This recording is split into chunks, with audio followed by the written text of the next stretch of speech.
شهر رمضان الذي أنزل فيه القرآن هدى للناس وبينات من الهدى والفرقان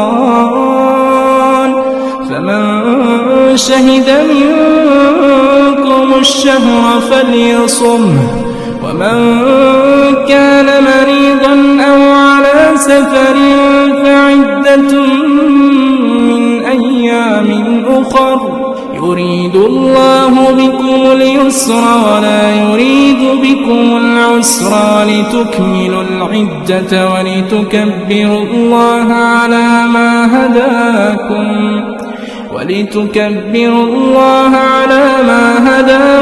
ولعلكم تشكرون. السلام علیکم ورحمۃ اللہ وبرکاتہ. میں امید کرتی ہوں آپ سب ایمان اور صحت کی بہترین حالتوں میں ہوں گی انشاءاللہ تعالی. نحمده ونصلي على رسوله الكريم اما بعد فاعوذ بالله من الشيطان الرجيم.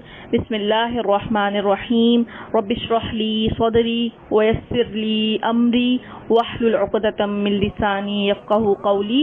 اللهم فقهنا في الدين آمین. آج ہم دیکھتے ہیں الصیام الممنوع والمکروہ، یعنی ممنوع اور مکروہ روزے. عید الفطر اور عید الاضحیٰ کے روزے رکھنا منع ہے. اس کی ہم دلیل دیکھتے ہیں. حضرت ابو عبید رضی اللہ عنہ کہتے ہیں میں نے عمر بن خطاب رضی اللہ عنہ کے ساتھ نماز عید ادا کی. حضرت عمر رضی اللہ عنہ نے کہا ان 2 دنوں کے روزے رکھنے سے نبی اکرم صلی اللہ علیہ وسلم نے منع فرمایا ہے. پہلا دن جب تم اپنے روزے ختم کرو، دوسرا دن جب تم قربانی کا گوشت کھاتے ہو. اسے بخاری نے روایت کیا ہے. روزے ختم کرو سے کیا مراد ہے؟ یعنی چاند دکھ گیا. جب آپ کو چاند دکھ جائے گا تو اگلے دن آپ عید الفطر کا روزہ نہیں رکھ سکتے.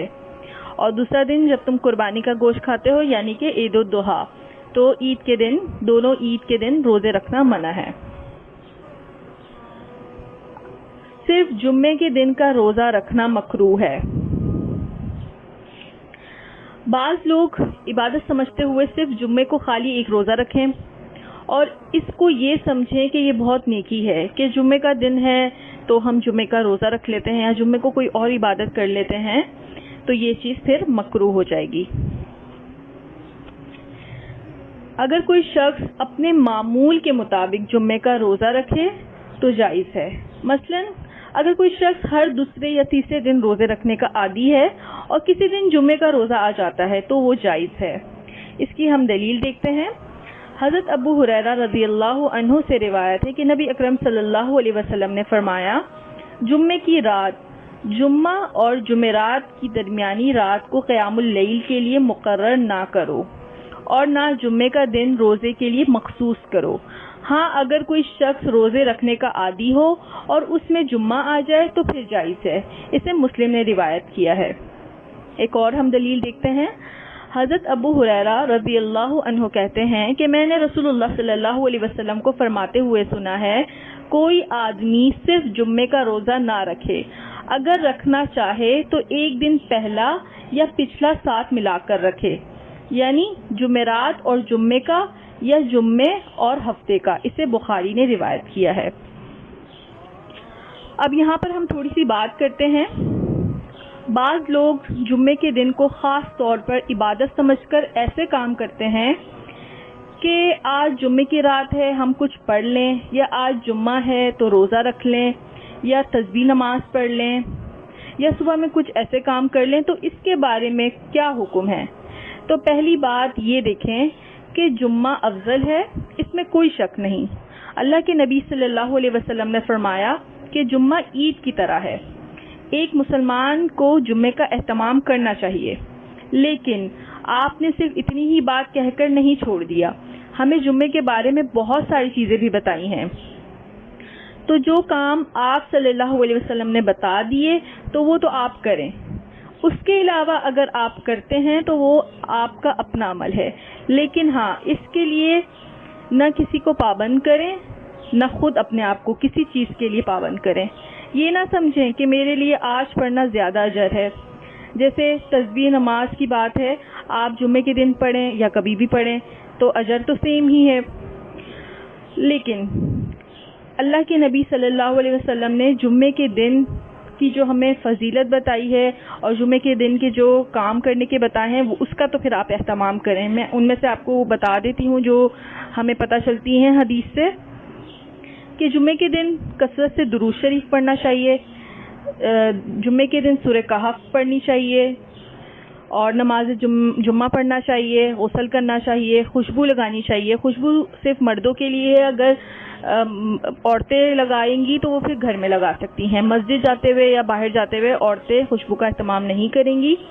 اور اس کے علاوہ ناخن وغیرہ کاٹنا تو یہ سب مسنون عمل ہے، یہ سب آپ کر سکتے ہیں. تو جو بھی ہم نیکی کریں اس کو پھر سنت کے دائرے کے اندر رہ کر کریں. اللہ تعالیٰ نے کیسے اسلام میں ہمارا فوکس کیا رکھتا ہے اللہ تعالیٰ کہ اپنی مرضی سے کسی خاص دن کو خاص کر لینا یہ پسندیدہ عمل نہیں ہے. تو ہمیں کوشش یہی کرنی چاہیے ہم جو بھی کام کریں سنت کے مطابق کریں. اور اگر ہمیں کوئی بھی عمل بتاتا ہے کہ اس کو پڑھنے سے اتنا ثواب ہے یا جمعے کے دن یہ کام کرنے سے اتنا ثواب ہے، تو سب سے پہلے آپ دلیل دیکھیں، ان سے دلیل پوچھیں کیا یہ حدیث میں ہے. اگر حدیث میں ہے تو پھر آپ وہ کام کریں، لیکن اگر حدیث کے خلاف ہے، کوئی من گھڑت روایت آپ کو دیتا ہے تو پلیز اس پر بالکل عمل نہ کریں اور ایسی چیزیں آگے فارورڈ بھی نہ کریں، کیونکہ یہ پھر ہمارے لیے گناہ جاریہ ہوتا ہے. تو جو بھی چیز اگر آپ فارورڈ کر رہی ہیں حدیث اوتھینٹک ہونی چاہیے.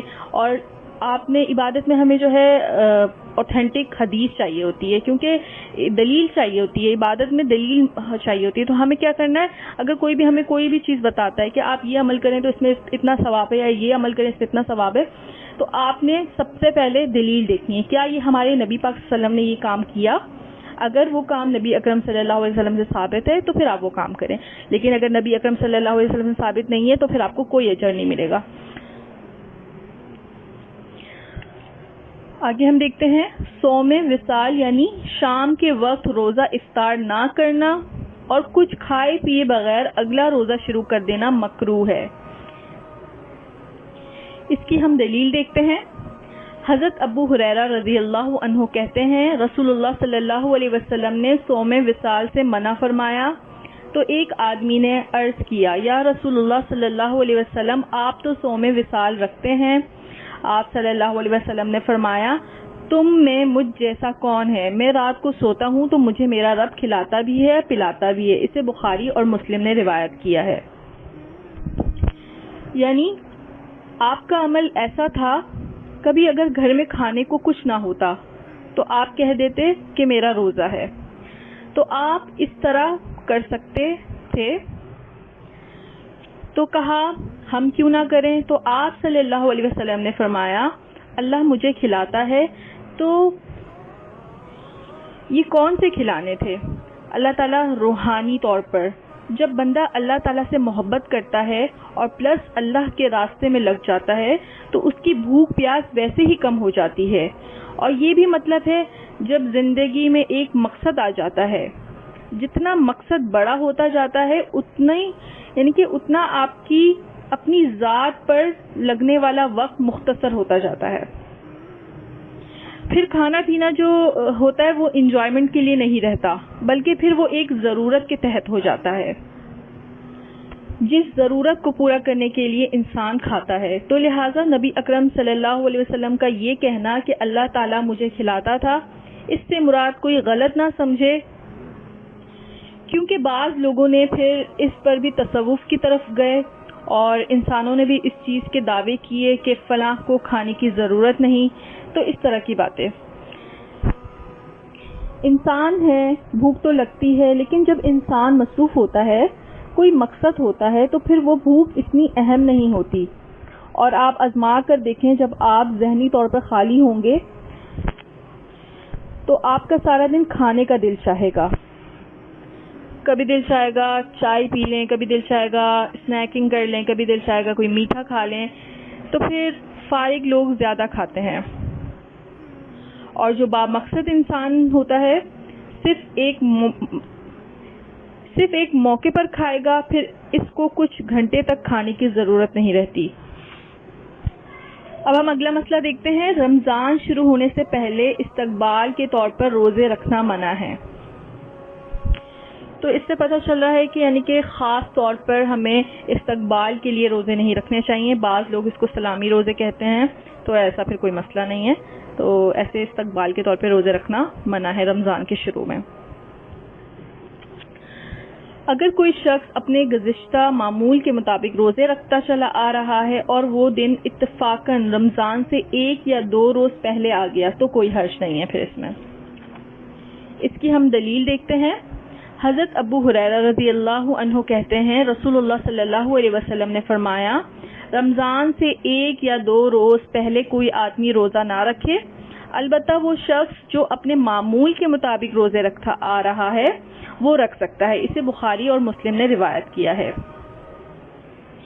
یعنی کہ اس حدیث سے ہمیں پتہ چل رہا ہے کہ جب رمضان سٹارٹ ہونے والا ہے تو اس سے 1 یا 2 روز پہلے کوئی آدمی پہ روزہ نہ رکھے، لیکن اگر کوئی اپنے معمول کے مطابق اپنے روزے رکھ رہا ہے تو پھر وہ رکھ سکتا ہے۔ تو اس سے بھی دیکھیں یہ پتہ چلتا ہے کہ جب رمضان آ رہا ہوتا ہے تو اگر ہم روزے رکھنا شروع کریں گے تو رمضان کی پھر وہ ایکسائٹمنٹ نہیں رہے گی اور پھر طاقت بھی ہماری کم ہو جائے گی۔ تو اس لیے نبی اکرم صلی اللہ علیہ وسلم نے رمضان سے پہلے روزے رکھنے سے منع فرمایا ہے، تاکہ ہمارے اندر وہ انرجی اور وہ ایکسائٹمنٹ آئے اور پھر ہم رمضان کے روزے اچھے سے رکھ سکیں۔ یہ بھی ہماری ایک طریقے سے جو ہے تیاری ہوتی ہے۔ اب ایک اور مسئلہ دیکھتے ہیں، مسلسل روزے رکھنا منع ہے۔ اس کی ہم دلیل دیکھتے ہیں۔ حضرت عبداللہ بن عمر بن عاص رضی اللہ عنہما کہتے ہیں رسول اللہ صلی اللہ علیہ وسلم نے مجھے فرمایا، اے عبداللہ، مجھے خبر ملی ہے کہ تم ہمیشہ دن کو روزہ رکھتے ہو اور رات کو قیام کرتے ہو۔ میں نے عرض کیا، ہاں یا رسول اللہ صلی اللہ علیہ وسلم، میں ایسا ہی کرتا ہوں۔ آپ صلی اللہ علیہ وسلم نے فرمایا، ایسا مت کرو، روزہ رکھو بھی اور ترک بھی کرو، رات کو قیام بھی کرو اور آرام بھی کرو۔ تمہارے جسم کا تم پر حق ہے، تمہاری آنکھ کا تم پر حق ہے، تمہاری بیوی کا تم پر حق ہے، تمہارے مہمان کا تم پر حق ہے۔ جس نے مسلسل روزے رکھے اس کا کوئی روزہ نہیں۔ اسے بخاری اور مسلم نے روایت کیا ہے۔ تو اس حدیث میں ہمیں 3 عبادات نظر آ رہی ہیں کہ حقوق اللہ، سب سے پہلا حق اللہ کا ہے، حقوق المخلوقات یعنی کہ دوسرا مخلوق کا حق ہے، اور تیسرا حق حقوق النفس، ہمارا اپنے اوپر بھی حق ہے، یہ بھی عبادت ہے۔ تو دیکھیں کتنا پیارا ہے ہمارا دین۔ سونے کو بھی عبادت کہتا ہے، بیوی کے ساتھ سونے کو بھی عبادت کہتا ہے، کھانا کھانے کو بھی عبادت کہتا ہے۔ اس لیے ہمارے دین میں رہبانیت نہیں ہے، یہ سوچ کے کہ شادی نہ کرنا نیکی ہے، نہیں۔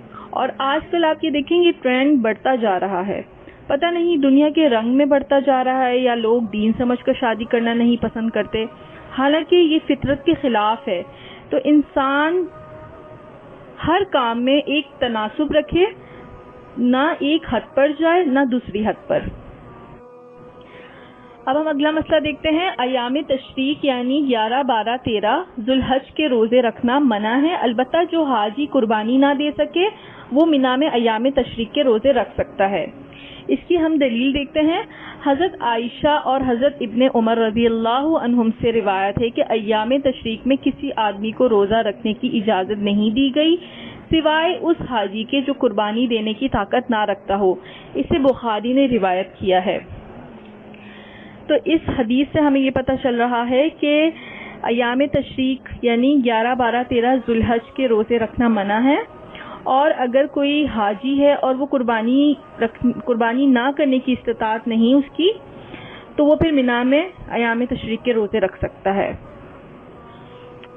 اور وہ قربانی نہ دینے والی بات قرآن پاک کی ایک آیت میں آتی ہے، لیکن ان دنوں میں روزہ نہیں رکھنے چاہیے، کیونکہ آپ اب دیکھیں یہ دن ہمارے ہاں عید کے دن کہلاتے ہیں، یعنی کہ جب 11 ذوالحج ہوتی ہے تو عید کا یہاں پہ دوسرا دن ہوتا ہے، اور 12 ذوالحج کو عید کا تیسرا دن، اور 13 ذوالحج کو عید کا چوتھا دن ہوتا ہے یہاں پر۔ اور یہی وہ دن ہے جس میں قربانی بھی دی جا سکتی ہے۔ عموماً ہمارے ہاں تو یہ تصور ہے نا کہ عید کے تیسرے دن تک قربانی ہوتی ہے، حالانکہ چوتھے دن کی صبح تک آپ جو ہے قربانی کر سکتے ہیں۔ اگلا مسئلہ دیکھتے ہیں، حاجی کو عرفات میں 9 ذوالحج یوم عرفہ کا روزہ رکھنا منع ہے۔ اس کی ہم دلیل دیکھتے ہیں۔ حضرت میمونہ رضی اللہ عنہما سے روایت ہے کہ لوگوں نے عرفہ کے دن نبی اکرم صلی اللہ علیہ وسلم کے روزے میں شک کیا، تو انہوں نے یعنی حضرت میمونہ رضی اللہ عنہما نے آپ صلی اللہ علیہ وسلم کے پاس دودھ بھیجا۔ آپ صلی اللہ علیہ وسلم نے اس پیالے سے دودھ پیا، یعنی ان کو لگا آپ روزے سے ہیں، تو آپ صلی اللہ علیہ وسلم نے اس پیالے سے دودھ پیا۔ اس وقت آپ میدان عرفات کے موقف میں کھڑے تھے، موقف یعنی کھڑے ہونے کی جگہ، اور لوگ آپ صلی اللہ علیہ وسلم کو دیکھ رہے تھے۔ اسے بخاری اور مسلم نے روایت کیا ہے۔ حالانکہ عام لوگ اس دن روزہ رکھ رہے ہیں اور کیا اجر پا رہے ہیں؟ ایک دن میں 2 سال کے گناہوں کی معافی، لیکن جو حاجی وہاں ہوگا وہ روزہ نہیں رکھے گا، کیونکہ 9 ذوالحج کا دن سب سے بڑا دن ہوتا ہے۔ حج والوں پر اسی دن لوگ عرفات میں جاتے ہیں اور بہت زیادہ اس دن گرمی کی کیفیت ہوتی ہے، تو اسی وجہ سے جو حاجی عرفات میں ہیں 9 ذوالحج کو، وہاں پہ یوم عرفہ کا روزہ رکھنے سے منع فرمایا ہے۔ اب یہ دیکھیں یہاں پہ میمونہ رضی اللہ عنہما نے کیا کرا، آپ کا روزہ ہے اور کتنا پیارا انداز ہے، یہ نہیں پوچھا آپ روزے سے ہیں، نہ یہ کہا قسم سے آپ بتا دیں کہ روزہ ہے یا نہیں۔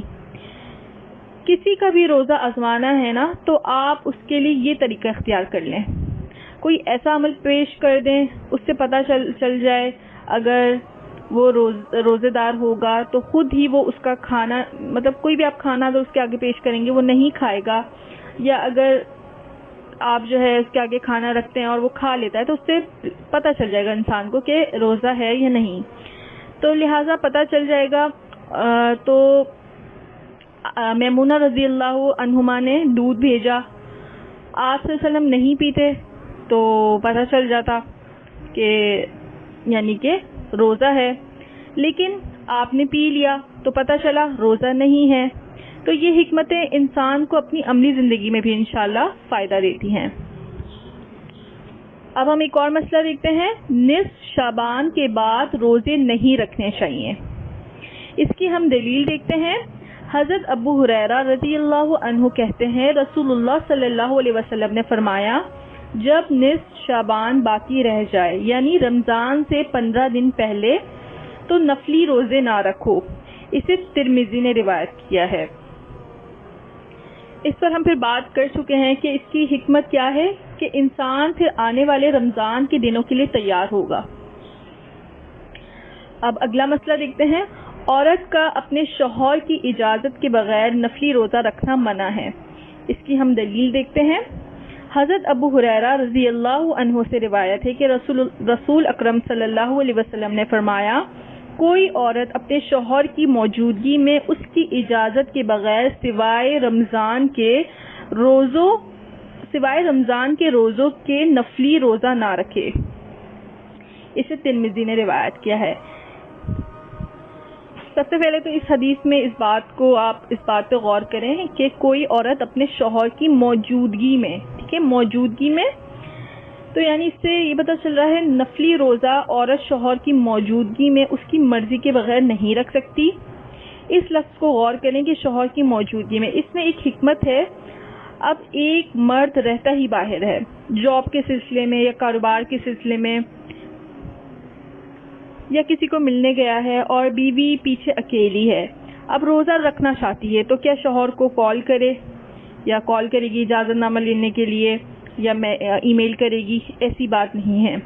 یہ دیکھیں اس کے پیچھے حکمت کیا ہے۔ اللہ تعالیٰ نے انسان کی فطرت کے مطابق احکامات دیے ہیں۔ ایک عورت نفلی روزے سے ہے اور شوہر کا روزہ نہیں ہے اور رمضان کے دن بھی نہیں ہے۔ ہو سکتا ہے شوہر کے دل میں کسی وقت بیوی کے لیے خواہش پیدا ہو، اب بیوی کا روزہ ہے اور مرد اس کو توڑنے پر مجبور کرتا ہے، تو اس میں باہمی افہام و تفہیم یعنی میوچل انڈرسٹینڈنگ کے تحت اگر عورت روزے کے بارے میں پہلے پوچھ لیتی ہے تو پھر کوئی حرج نہیں ہے، لیکن اگر شوہر کہہ دے کہ تم روزہ نہیں رکھو یا آج خاص طور پر نہ رکھو تو پھر عورت نہیں رکھے گی۔ رہ گئی بات اگر مرد دور ہے تو پھر کوئی حرج نہیں ہے. اور پھر دیکھیں میاں بیوی کے رشتے میں نا میوچل انڈرسٹینڈنگ ہونی چاہیے. خاص طور پر میاں بیوی کا معاملہ ایسا ہونا چاہیے کہ آپس میں دوستوں کی طرح ہونا چاہیے. یہ نہ ہو آپ دین پر آ گئے تو پھر آپ کے ماتھے سے تیوری ہی نہ جا رہی ہو. تو نہیں, آپ اپنے شوہر کے ساتھ یا اگر شوہر بیوی دونوں ہیں تو آپس میں فرینڈشپ رکھیں اور دونوں ایک دوسرے کو سمجھیں کہ اب میں نے روزہ رکھنا ہے تو شوہر کے مزاج کا پتہ ہونا چاہیے کہ شوہر کا کیسا مزاج ہے, کیا ہے. تو پھر انشاءاللہ سارے معاملات صحیح ہو جائیں گے. اگلا مسئلہ دیکھتے ہیں. صرف عاشورہ 10 محرم کا روزہ رکھنا مکروہ ہے. 9 اور 10 محرم یا 10 اور 11 محرم 2 دن کے روزے رکھنے چاہیے. اس کی ہم دلیل دیکھتے ہیں. حضرت عبداللہ بن عباس رضی اللہ عنہ فرماتے ہیں رسول اللہ صلی اللہ علیہ وسلم نے عاشورہ 10 محرم کا روزہ رکھا اور لوگوں کو بھی رکھنے کا حکم دیا. لوگوں نے عرض کیا یا رسول اللہ صلی اللہ علیہ وسلم 10 محرم تو یہود و نصارہ کے نزدیک بڑی عظمت کا دن ہے. آپ صلی اللہ علیہ وسلم نے فرمایا اچھا آئندہ سال ہم انشاءاللہ 10 محرم کے ساتھ 9 محرم کا روزہ بھی رکھیں گے. لیکن آئندہ سال آنے سے پہلے ہی رسول اللہ صلی اللہ علیہ وسلم اس دنیا سے رخصت ہو گئے. اسے مسلم نے روایت کیا ہے. یعنی پتہ چلا یوم عاشورہ 10 محرم کی فضیلت کی وجہ یہ ہے کہ جب رسول اکرم صلی اللہ علیہ وسلم مدینہ منورہ تشریف لائے تو یہودی 10 محرم کا روزہ رکھتے تھے. ان سے وجہ پوچھی گئی تو انہوں نے کہا اس روز اللہ تعالیٰ نے موسیٰ علیہ السلام کو فرعون پر غلبہ عطا فرمایا تھا, لہٰذا ہم شکرانے کے طور پر اس دن کا روزہ رکھتے ہیں. رسول اللہ صلی اللہ علیہ وسلم کو یہ بات معلوم ہوئی تو آپ صلی اللہ علیہ وسلم نے فرمایا یہودیوں کی نسبت ہم موسیٰ علیہ السلام کے زیادہ قریب ہیں اور مسلمانوں کو اس دن کا روزہ رکھنے کا حکم دیا. مگر جب رمضان کے روزے فرض کیے گئے تب آپ صلی اللہ علیہ وسلم نے فرمایا اب جو چاہے 10 محرم کا روزہ رکھے, جو نہ چاہے نہ رکھے. اسے مسلم نے روایت کیا ہے. تو اس حدیث سے ہمیں پتہ چلا کہ مماثلت سے بچنے کے لیے 7, 10 کا یا 11 کا ملائیں گے. کتنی باتیں ہیں اس حدیث میں غور کرنے کے لیے. پہلی بات ہے کہ اللہ کے نبی کو غیر مسلموں کا یعنی کہ غیر مسلموں کی جو مماثلت ہے وہ پسند نہیں کرتے تھے نبی اکرم صلی اللہ علیہ وسلم. ایون عبادت میں یعنی کوئی نفل روزہ بری چیز تو نہیں تھی, تو پھر باقی چیزوں میں مماثلت کی کہاں گنجائش رہ جاتی ہے. اور ایک اور بات ہمیں یہ پتہ چلی اس حدیث میں کہ اللہ کے نبی کو غیب کا علم نہیں تھا کہ اگلے سال آپ زندہ ہوں گے کہ نہیں. تو ایسے ہم میں سے بھی کسی کو نہیں پتا اگلے سال ہم زندہ ہوں گے کہ نہیں. تو اس لیے نبی اکرم صلی اللہ علیہ وسلم نے 10 محرم کے ساتھ 11 کا یا پھر 9 کا آپ روزہ رکھیں, 2 روزے کر کے رکھیں تاکہ ہمارے پھر اس میں غیر مسلموں کی مشابہ نہ ہو. لیکن آج ہم غیر مسلموں کی بہت ساری چیزیں اور بہت سارے طریقے اڈاپٹ کر رہے ہیں, تو اس میں بھی پھر جو ہے غور کرنے کی ضرورت ہے کہ اگر کوئی ایسا کر رہا ہے تو پھر نبی اکرم صلی اللہ علیہ وسلم کو یہ چیز بالکل پسند نہیں تھی. جب روزے میں پسند نہیں تھی تو پھر اور چیزیں تو پھر بہت دور کی بات ہے. تو اگر کوئی کر رہا ہے تو اللہ تعالیٰ سے دعا کریں کہ اللہ تعالیٰ ہمیں ان سب چیزوں سے بچنے کی توفیق عطا فرمائے, آمین. ایک اور دیکھتے ہیں. صرف ہفتے کے دن کا روزہ رکھنا مکروہ ہے. اس میں ہم دلیل دیکھتے ہیں. حضرت عبداللہ بن بصر رضی اللہ عنہ اپنی بہن سما رضی اللہ عنہا سے روایت کرتے ہیں کہ رسول اللہ صلی اللہ علیہ وسلم نے فرمایا ہفتے کا روزہ سوائے فرض روزے کے نہ رکھو. اگر کھانے کو اور کوئی چیز نہ ملے تو انگور کی لکڑی یا کسی درخت کی چھال ہی چبا لو. اسے ابن خزیمہ نے روایت کیا ہے. ہفتہ چونکہ اہل کتاب کی عید کا دن تھا, لہٰذا آپ صلی اللہ علیہ وسلم نے ان کی مخالفت کے لیے ہفتے کے ساتھ جمعہ یا اتوار کا دن ملا کر روزے رکھنے کا حکم دیا ہے. جیسے ہمارے لیے جمعہ اہم ہے, ایسے ہی اہل کتاب کے ہاں ہفتہ زیادہ جو ہے اہم دن ہے, تو اس لیے منع کیا تھا. تو آپ اگر دونوں کو جمع کریں تو جمعہ ہفتہ دونوں کو ملا کر رکھ سکتے ہیں. خالی جمعہ اور خالی ہفتہ نہ رکھیں.